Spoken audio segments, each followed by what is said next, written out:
Sweets, sweets, lots of sweets. Look at all these lovely sweets. Sweets, sweets, lots of sweets. Different candies, different sweets. Sweets, sweets, lots of sweets.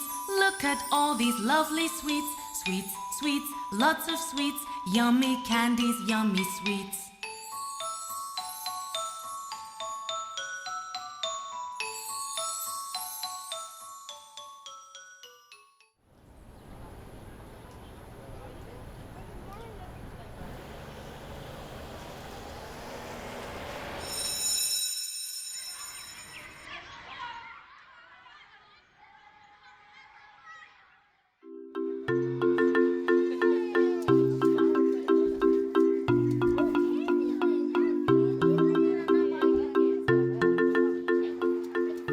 My name is Karen. I work at the Candy Bar.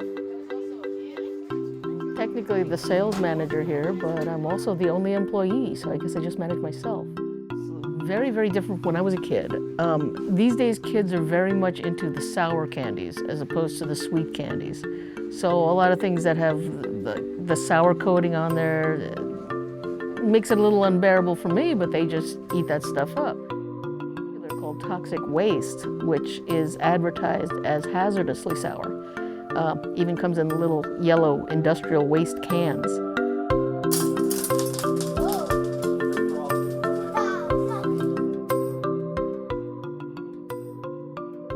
We find candy appeals to every age group. People request candy that they remembered from when they were kids, but aren't necessarily made anymore. The thing about candy is it goes in cycles. A candy will be discontinued, and maybe 10 years later, the original company will bring it back in circulation again, or some other company will start making it. So a lot of times candies that disappear come back. An example of that is the candy cigarettes. These actually were illegal for a number of years because people were saying that this led to children smoking.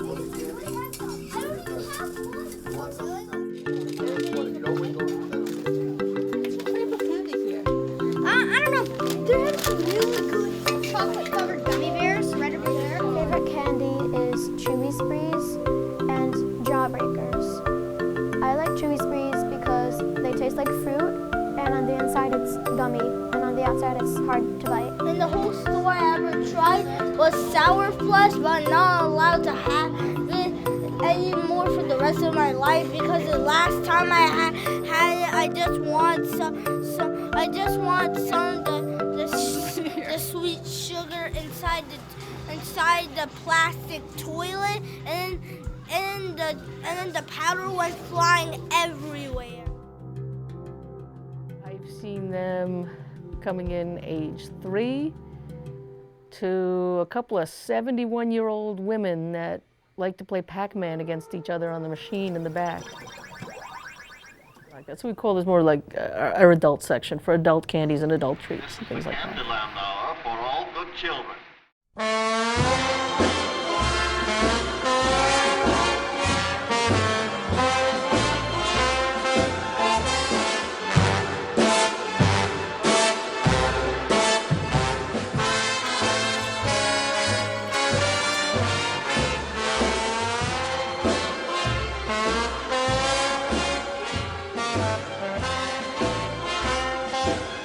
We got the idea to do this because a lot of folks were asking for candies for things like bachelorette parties.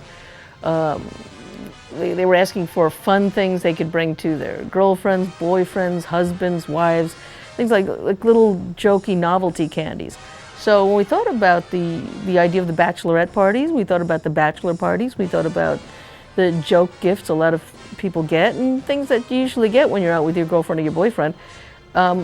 We thought it might be a good idea to bring this in, but in such a way that it's not necessarily out on the sales floor where the kids are, because we don't want to necessarily expose them to this stuff. I mean, there's some questions that you should ask your parents, not the lady at the candy store. Stock stuff like oral sex candy, which basically is pop rock you put in your mouth and it pops when it comes in contact with saliva. Penis pasta, extremely popular, okay? And it's whole wheat, so it's good for you. I mean, it looks like an orgasm in the mouth.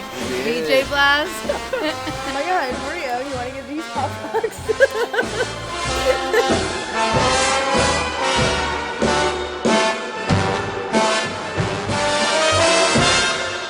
shop right around the corner called the Candy Bar.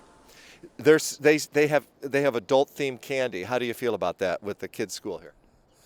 Oh, well, I mean, it's not very good for the kids. I'm worried about what they watch on television and YouTube than what they're serving in a candy store. It's right there. It's the elementary school there. I don't think there should be pornographic shaped candy in the bag or in the store at all.